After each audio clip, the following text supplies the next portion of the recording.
what I'll say fans, what fans don't really understand, what some teams know, some teams may not know, is Aaron is better outside the pocket. Okay.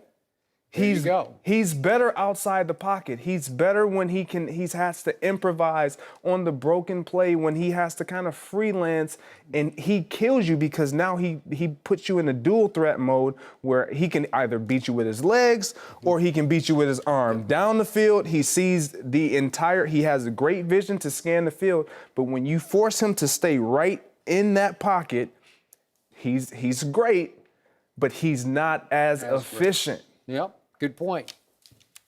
He said after the game he was going to go home, have scotch, and watch the tape. Are we sure he didn't have scotch before the game? Because those throws he was making, he had to be drunk. There's no way that Aaron Rodgers, and Greg, you said this year it started in Denver. Since week 8 of last year, he's 25th out of 30 qualified passer rating. That's what he is. Completion percentage, he's dead last. Yards per attempt, he's dead last.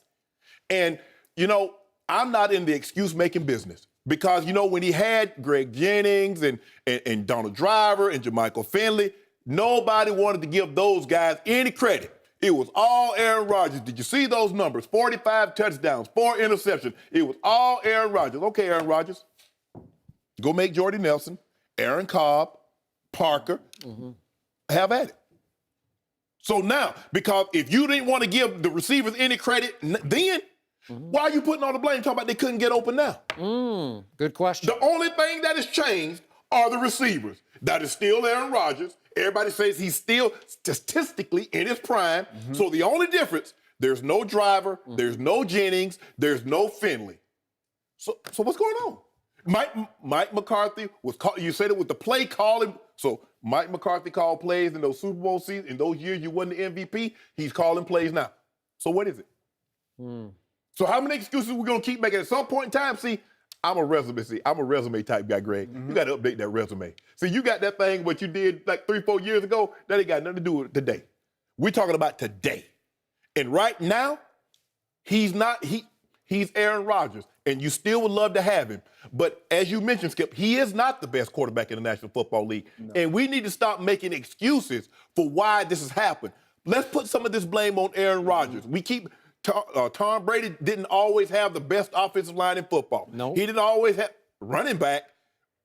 Okay, you take Corey Dillon. That's really the only really true. Antoine Smith did good. He had a 1,100-yard rush season. So we've seen what can happen. Yeah. The quarterback can elevate everybody. When has Tom Brady ever had a receiver other than Randy Moss that you say, you know what, I got to have that guy? Yep. Now Gronk. Gronk. Right. But I'm just saying. So we keep making excuses talking about the guys can't get open.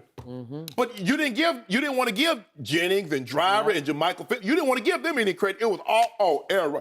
He's playing the game like nobody's ever played the game before. Guess what? He's playing the game right now like a lot of bad quarterbacks have played before. I agree. And he's bad right now. So when we were playing together, when I was on that Green Bay team, we felt like that. As the receiving core, I'm talking, when I say receiving core, I mean all involved who catch the ball. He made you feel like that. It wasn't that y'all felt. He made you feel like that because if something went wrong, he looked at you side-eyed, and then you go into the meeting room and you receiver coach. It wasn't even so much, it wasn't solely him. The media spent it to where everything was always great with his play, but there was always something wrong with the receiving end of the play if there was an issue. You just couldn't get open. And so I think it almost has handicapped him to where he's never really had to self-assess. He's never really had to self-reflect. Why? Because everyone's always projected it somewhere else. But now the focus is on him. They will not win if he doesn't play better. They will not win. I don't care. I've been in Green Bay. I get it. I understand what goes in, the history.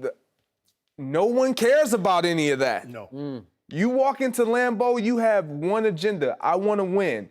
And every team walking into Lambeau now believes that they can win. Why? Because they see Aaron Rodgers not playing the way they've seen him play in the past. Now, regardless of whether he missed Jordy Nelson for a year.